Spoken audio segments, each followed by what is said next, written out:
Everyone, hello. This is going to be a video explaining this PhET vectors simulation worksheet. We went over some of this in class, but I wanted to talk about it a little more slowly and carefully in case you need to catch up on this. You can always skip ahead in this video. You can always watch it at 1.5 times or double time speed, whatever you need to do. Okay, so on this simulation, we're trying to figure out what do these following things mean. So when we pull up a vector over here, the vector gets labeled with a letter, just to label it, A, B, C, D, whatever label you want, and then there's a little arrow on the top, and that arrow just tells you, hey, this thing's a vector. And what's a vector? A vector is just something that has a magnitude, that's its length, and a direction, whatever direction it's pointing in. Some things we study in physics are vectors, like velocity. Velocity, it's important to know how fast you're going, but also what direction you're going in. Say force, what direction are you being pushed in and how hard are you being pushed? Some things are not vectors. For example, temperature, we talked about it in class perhaps. If it's 50 degrees outside, it doesn't really matter whether that's up, down, or sideways. It doesn't make sense to ask what's the direction of something's temperature. But for other things that are vectors, we can represent them as little arrows like this. It's a magnitude, the length of the vector, and a direction. Up here, this little absolute value bracket thing is shorthand for magnitude, which asks you what's the length of this vector. And this one happens to be 15.3 long. And if I stretch it out, I think, hey, I'm not sure. Oh, there it goes. Okay, it's just a little laggy. So I can stretch it and I can make it shorter and longer, and that's going to change the magnitude up here. The angle, of course, is going to be an angle measured from here. So if I click on this little angle thing over here, it tells me 34.7 degrees. Or if I change it around, then the angle is going to change a little bit. So magnitude and direction, those are two things that can define a vector. How long is it and what angle is it? That's the direction, that's the magnitude. The AX and the AY are really other ways that you can describe the whole vector, and that's really going to tell you how much of this vector is pointing in the X direction and how much of it is pointing in the Y direction. And if I click on this little components thing over here, it's going to show you the AX is the X component. It's how much of A is pointing off in the X direction. And AY is how much of A is pointing in the Y direction. You can also define a vector by just the X component and the Y component.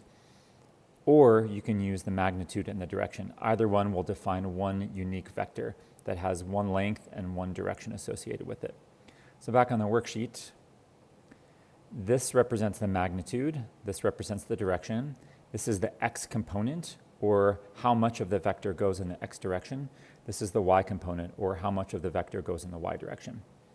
Okay, moving on down here, how do we get things to sum to zero? When I say figure out how to get the sum vector to disappear.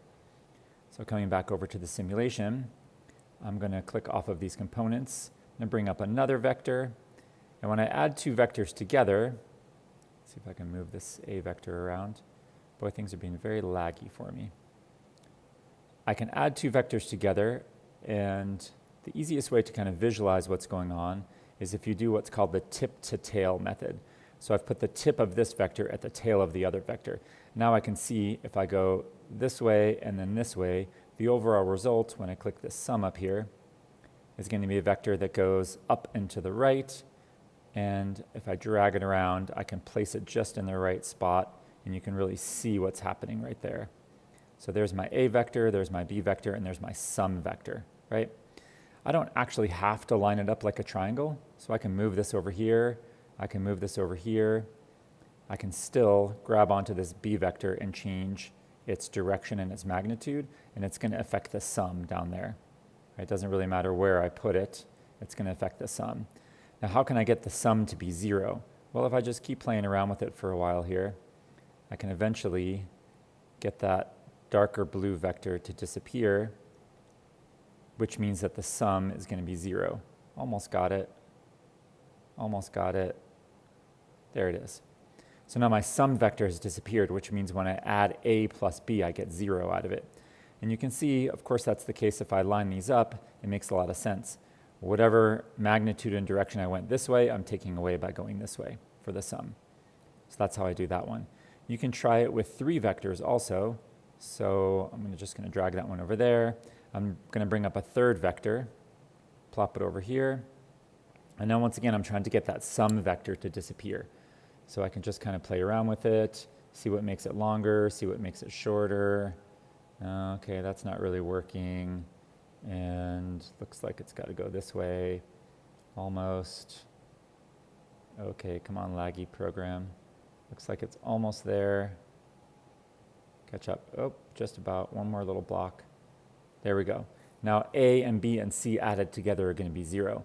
Hard to see when they're all scattered like this, but if I do the tip to tail method and I put B there and I put C down there, you can see when I add all these up, I get back to the same spot. Oh, come on, there we go.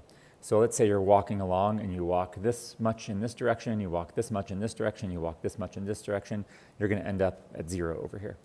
And that shows that the sum vector is 0. And once again, if I just grab the C vector and change it somewhere else, then the sum changes. So that's what I wanted you to do for these couple of problems over here, was just add them up and get to 0. So there's the sum vector once again. And if you make 3 vectors get to the sum of 0, that's what I did before. And now I say, hey, let's work with components a little bit. So I'm going to bring up an A vector and a B vector, and I'm going to sum them up. And I'm going to show you that the sum vector is actually just the sum of each individual components in the x direction and the y direction. So let's get rid of this C vector over there. And I have my A vector, I have my B vector, and I have the sum vector. So I'm going to click on the A vector over here, and I can get the magnitude and direction, but I'm interested in components over here. So my A vector is going 13 in the x direction. And I'm going to click on my B vector. My B vector is going 10 in the x direction. So I've got 10 and I've got 13. Now if I add 10 and 13, I should get 23. Sure enough, I click on my S vector and I get 23 in the x direction. So I can figure out the x component of this sum by adding the x component of A and the x component of B. Let's look at the y components. For A, my y component is 8, and for B, my y component is -2. If I add up 8 plus -2, I should get 6.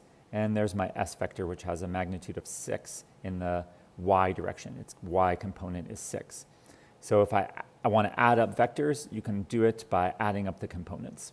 So there you go. Another way that you can, oh, that's what this is down here. So you should have gotten AX plus BX should have given you a number. AY plus BY should have given you a number. And that should have been the same as the value for the X component of S and the Y component of S. So what you figured out is you can add vectors by components. Let's say you want to try to get the components if you don't have the information, or you want to get the angles or anything like that. So let me get rid of that and get rid of the sum.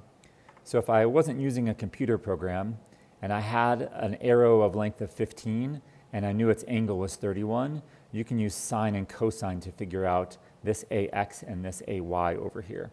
And I'm going to type it out for you. Let me get the components up here. So if you remember your SOHCAHTOA, if I take the sine, oh, let's get the angle too. There we go. If I take the sine of this angle, it's going to be opposite, which is AY, over hypotenuse, which is A. So I'm just going to type this out over here in real time. So, I'm just starting with the y direction. So before figuring this out, I'm just going to make myself a little bit of space up here. And I'm going to say what I know is that the sine, and it's kind of a pain. Oh, I guess I'll just show you. If I want to put angle in here, I can go insert, and I can do a special character. And I'm going to want to do other European scripts. I don't want Armenian, I want Greek, and then here's a capital theta right there. So I can just click on there. I don't actually want the capital theta, I think I wanted the lowercase theta. So let's click on the lowercase theta. There we go. So get rid of that box. So now I have sine of the angle is going to equal, and in math class it's opposite over hypotenuse. But in the vector language over here, it's going to be A, and I'm going to subscript in the y direction, divided by A itself. So I'll go back and show you what that is once again. So if I take the sine of this angle, it's opposite, which is AY, over the hypotenuse, which is A. Right? It's a pain for me to write this whole magnitude thing inside the Google Doc. So now what do I want to do? Coming back over here, I want to transform this equation so that I have AY equals. So you should be able to do this algebra without too much trouble, and I should be able to get that AY is going to equal A times, let's see if I can get a little times signal up here. How do I get a little, there we go, A times the sine of the angle. Let's just copy this theta down there. There we go. So AY, if I want to find out AY, I'm going to take A times the sine of the angle. For AX, it's going to be the same, except it's going to be cosine. So I'm just going to copy this up here. I'm going to paste it in up here. And instead of sine, I'm going to get cosine. So it's actually, I think I mentioned this in one class, it's actually more instructive to think about sine and cosine in this way. Because when you're doing a triangle, I don't really care what the sine of the angle is. What I really care is about the sides. And I want to be able to find one side that's based on the hypotenuse. Coming back over here, once again, I want to be able to find this side based upon the hypotenuse and the angle. Why might I want to do that? Well, in our projectile problems, you're going to want to figure out how fast something's going in different directions based upon its overall speed and its angle. So it's important to be able to do that. Okay, so that's the trigonometry stuff. And then the Pythagorean theorem stuff, I think that you can probably figure that out. What we're doing is, I guess I'll just show you since we're here. If I take an A vector and I make it just in the X direction, and I take a B vector and I make it just in the Y direction, and I line these up like a right triangle, like that, I can find my sum. Let's get rid of these angles. I can find my sum by just adding up, like Pythagorean theorem, the magnitude of A, so this would be whatever A is, 17 squared, and then the magnitude of B, 11 squared, and if I take the square root of those two added together, then I will get 20. So that's just Pythagorean theorem.